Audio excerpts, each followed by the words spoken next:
ఆడవాళ్ళు ఇంట్లో గట్టిగా అరవకూడదు, గొడవ పడకూడదు. గొడవ పడ్డా గట్టిగా అరిచినా, అలిగి అన్నం తినకుండా ఉన్న లక్ష్మీదేవి ఇంట్లోంచి వెళ్ళిపోతుంది.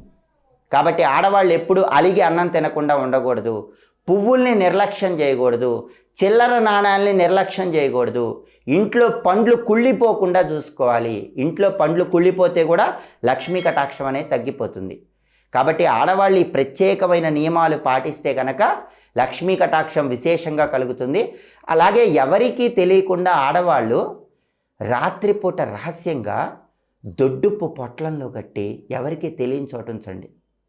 ఉదయం నిద్ర లేవగానే ఆ పొట్లను తీసుకెళ్ళి ఎక్కడైనా చెట్టులో వేయండి. రోజు కుదరకపోతే శుక్రవారం అయినా చేయండి. ఇలా చేస్తే లక్ష్మీదేవి మీ ఇంట్లో తిష్ట వేసుకొని కూర్చుంటుంది. ఆడవాళ్ళు ఈ ప్రత్యేకమైన సూచనలు పాటించండి. లక్ష్మీ కటాక్షానికి సులభంగా పాతులకండి. సర్వేజన